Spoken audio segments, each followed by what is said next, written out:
Et bien le bonjour à tous, bienvenue sur la chaîne Téléphone Adepte France. J'espère que vous allez bien. On se retrouve aujourd'hui, je vais vous présenter l'interface de mon nouveau smartphone. Pourquoi nouveau smartphone? Parce que simplement mon TCL 10 Pro a vraiment fini, enfin, cette fois-ci réellement fini par me lâcher. De gros bugs logiciels, de connexion réseau. La caméra aussi qui plante, ça me marque erreur de connexion. Quand je tente de prendre une photo en ultra grand angle, la photo est totalement floue. J'avais réinitialisé le téléphone, il s'était remis à fonctionner normalement, et là depuis 3-4 jours, il n'a pas arrêté de replanter, même au niveau de la connexion. Ça m'a affiché qu'il y avait la 4G+, avec bien évidemment toutes les barres réseau, mais à chaque fois que j'allais sur une page ou que j'envoyais un message, ça laguait la mort au niveau du téléchargement, alors que je n'ai pas consommé un quart de mon forfait mobile.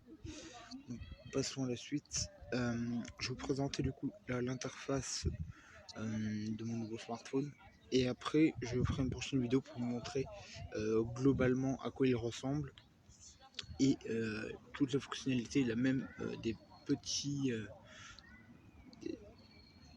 personnalisations visuelles. Je vous montrerai intégrées dans le dos du téléphone. Bien, on va vraiment se concentrer sur l'interface. Donc c'est un Blackview Oscal S80. Donc la particularité du Oscal S80, c'est que c'est une marque qui appartient au groupe Blackview, tout comme Autowave ou Yves 150 appartient à Oukitel. Ben là c'est Oscal, c'est Blackview. Et Blackview a totalement retravaillé sa surcouche. Ça fait longtemps que je n'avais pas eu dans les mains, et vous allez voir qu'il y a pas mal de choses à voir. Donc c'est parti, nous allons pas perdre de temps. On va déjà à propos du téléphone. Donc c'est bien le modèle S80. On est sur la version d'Android 12. À savoir que je n'ai Android 12, que je n'ai pas eu de mise à jour de sécurité. Comme tu peux le voir, que la dernière mise à jour de sécurité, elle date un petit peu. Donc voilà.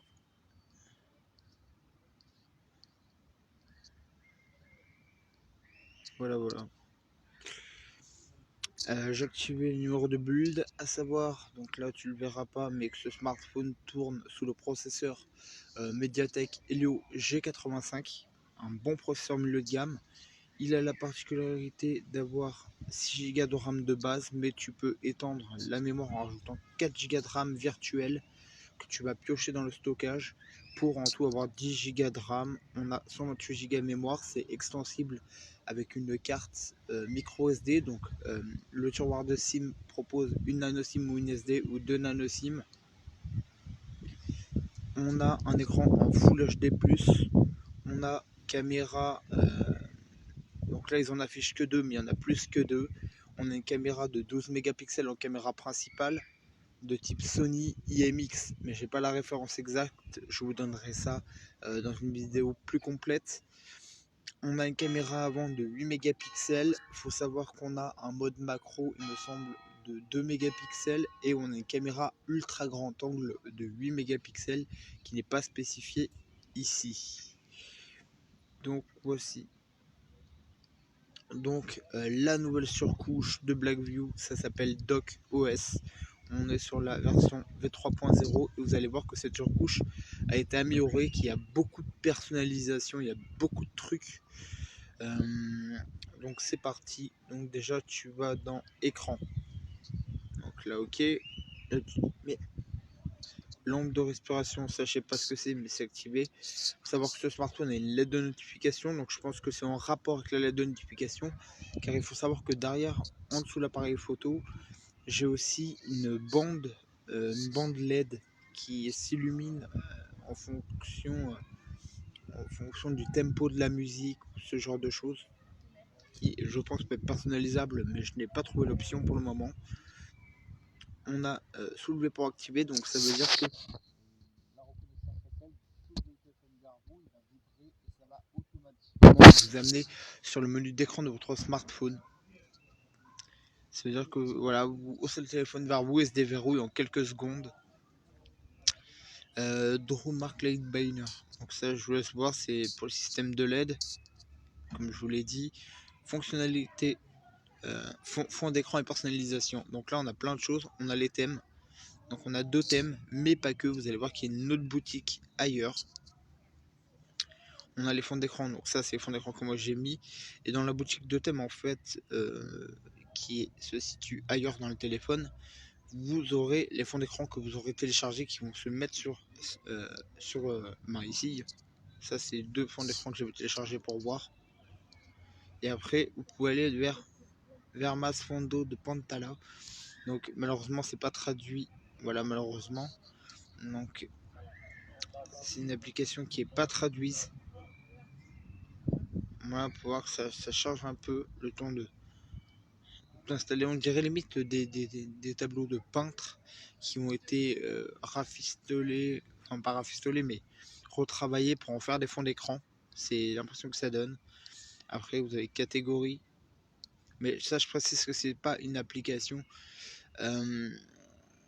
C'est pas une application du Play Store. C'est vraiment une application qui a été intégrée dans la ROM par le constructeur. En gros, ce que je vous montre, pour faire plus simple, parce que là je découvre en même temps que vous, la dernière fois, j'avais checké comme ça, j'avais jeté un œil, mais j'avais pas regardé entièrement. Et en fait, c'est ni plus ni moins, j'ai envie de dire, qu'un Zedge. C'est la même chose que Zedge. C'est une application qui réunit tout style de fond d'écran,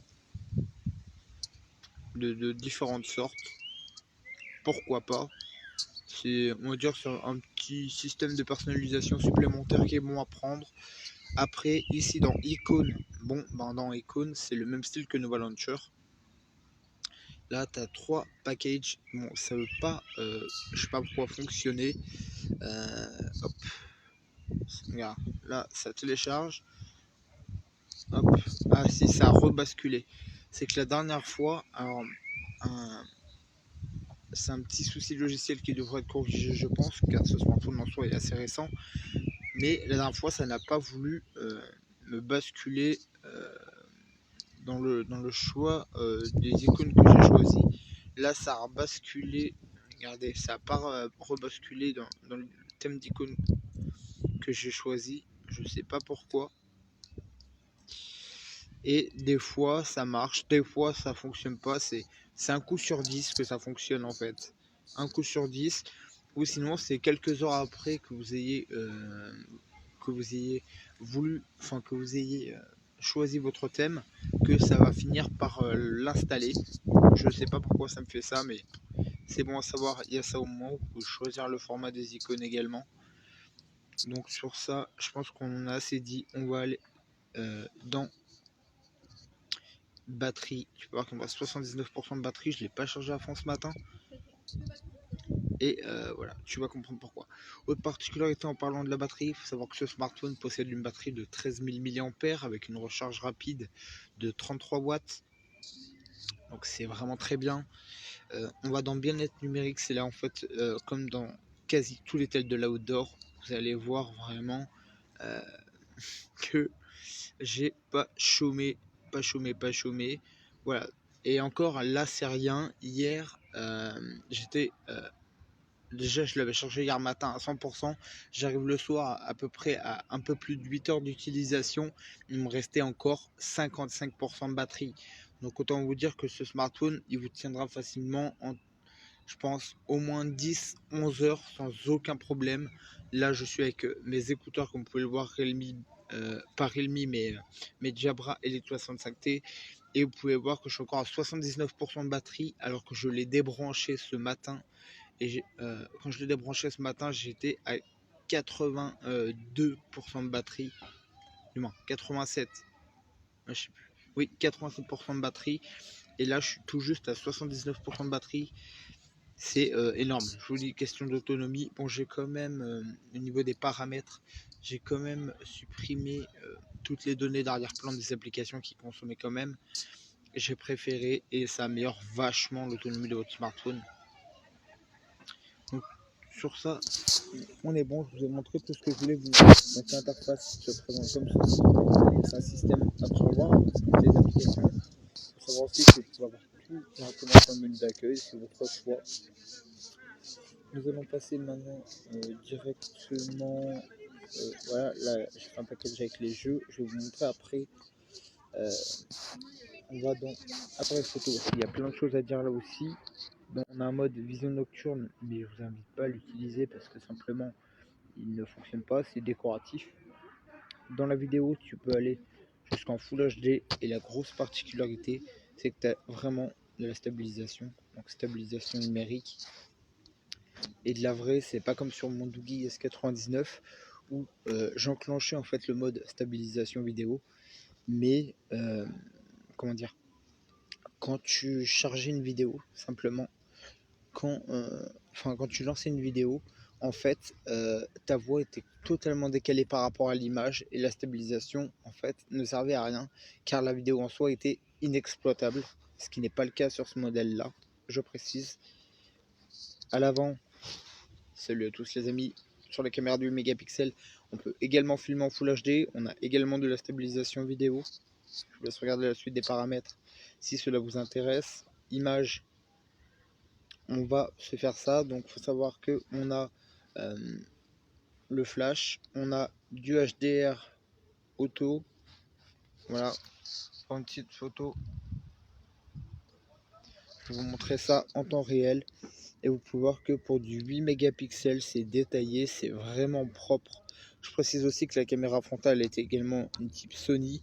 En bas, j'ai laissé le filigrane de la marque, moi j'aime bien, chacun son truc. Ma tronche est bien détourée pour du 8 mégapixels, je trouve que c'est assez riche en détails, que la colorimétrie est très naturelle, paraît vraiment, c'est vraiment propre quoi. Il y a pas de, c'est pas surjoué on va dire au niveau du traitement logiciel, c'est vraiment très quali. Ça c'est une autre photo que j'ai fait avec le mode HDR simple, pas HDR auto mais juste HDR tout à l'heure. Vous pouvez voir que c'est propre hein. Dans toutes conditions, il sera capable de faire de très belles photos. Je vais vous faire une photo en ultra grand angle. On va se focaliser là-bas. Bon, je précise que le très grand angle, c'est du 8 mégapixels. Ah, ça c'était merde, une capture d'écran. Et on peut voir que 8 mégapixels, il a du mal à capter la lumière. Mais pas panique, parce que vous allez dans modifier. Ça va venir améliorer simplement les contrastes. Vous avez plein de petites choses pour personnaliser les réglages. Regardez, on va dans luminosité par exemple. Et là tout de suite, hop, voilà, filtre, play. Après vous avez tout un panel de filtres, hein, comme vous pouvez le voir. Donc j'ai enregistré ma photo. Et on peut voir que bon, il y a du bruit, certes, ça reste 8 mégapixels et une photo retouchée, mais n'empêche que là on voit bien l'église. Voilà, pour ça c'est bon. Après on a un mode beauté, on a un mode plus, donc dans le mode plus vous aurez un mode pro, un mode macro.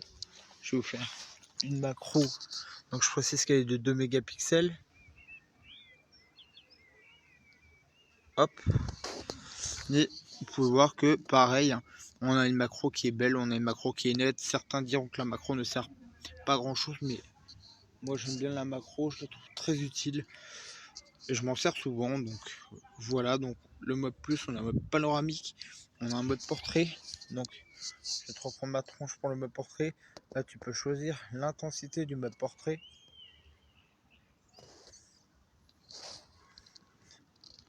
On peut voir que j'ai trop flouté, du coup ça floute aussi ma casquette.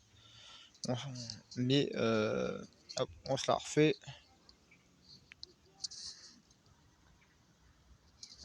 Hop, on la met à 5 voire. Hop, ça devrait être un peu mieux. Bon après, mais voilà, c'est beaucoup mieux. À vous de gérer le flou d'arrière-plan comme vous voulez.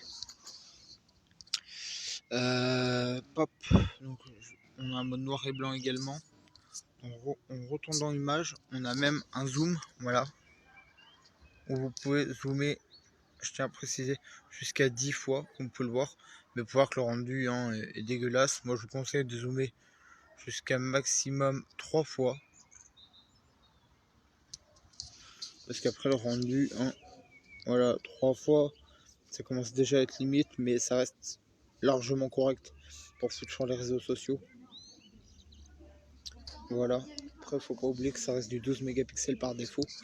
Donc voilà. Donc là, à gauche, on a le multitâche. Voilà, bouton retour et bouton rendre en menu d'accueil. Là maintenant, on va se lancer un jeu. On va se lancer du coup une partie sur Call of Duty Mobile pour que je vous montre en quelle résolution ce processeur est capable de faire tourner le jeu.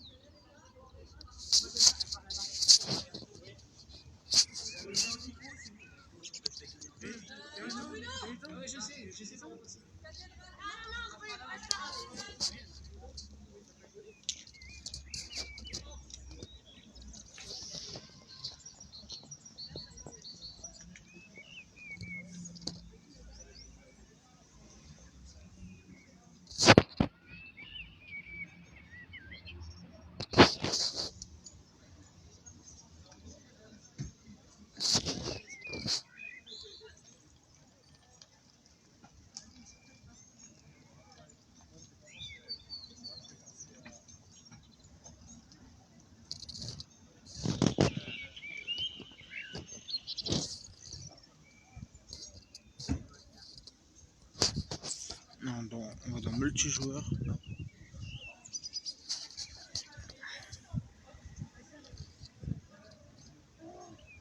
Donc c'est juste pour te donner une idée de la résolution.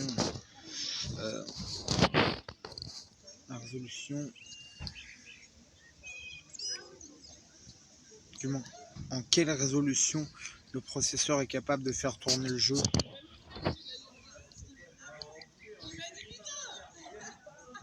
Audiographisme. Donc fréquence d'image par seconde élevée et qualité graphique moyen. Donc on va tenter de faire une partie.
Ah.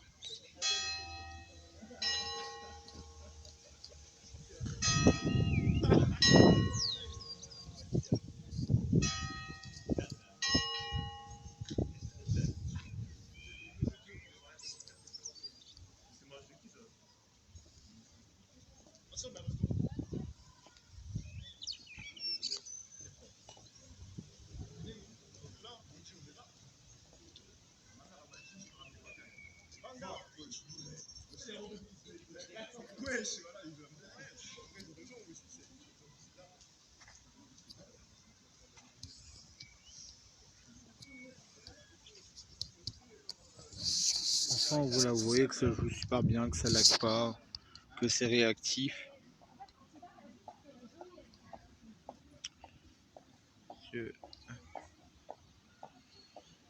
Oui. Ah mais voir que pour scroller sur les réseaux sociaux,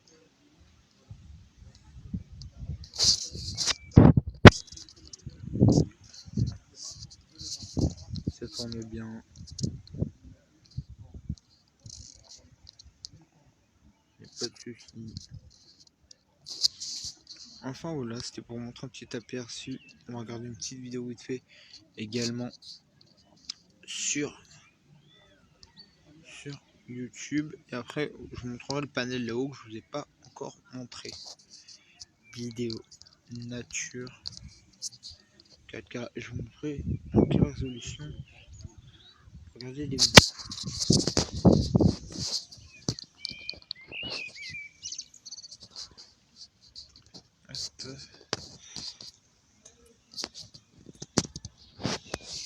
Qualité, tu vas dans avancer, tu peux aller jusqu'en 2160 pixels. Et je précise qu'on a un mode, c'était un peu comme Miravision à l'époque, on a un mode des couleurs dans les paramètres d'affichage. J'ai oublié de vous montrer. On peut voir, on va voir déjà si il est capable de lire une vidéo en 2160 pixels. Pour le moment, ça a l'air de ramer. Je pense que le processeur en est capable, qui est quand même assez performant. Je crois que apparemment c'est trop pour lui. On va baisser la résolution, voire en 1440. Ah, ouais. C'est déjà mieux. On peut voir que ça lag, c'est déjà mieux.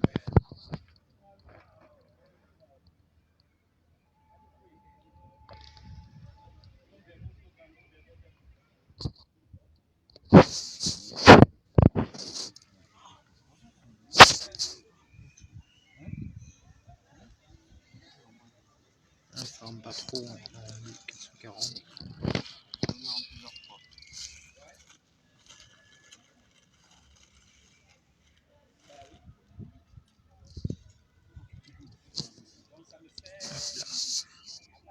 Donc c'est bon. Maintenant panel là-haut. Donc je vous laisse regarder tout ce qu'il y a. Modèle d'énergie, capture d'écran, mode avion. Normalement pour rajouter. Ah, ça c'est économie de données. Voilà. Pour la consommation de données, l'économie de données, on peut certaines applications de recevoir des données en arrière-plan. Donc c'est un mode supplémentaire qu'il faut personnellement laisser activer. On a le NFC, le mode sombre. Et puis après en bas je vous laisse voir différents paramètres. Hop là.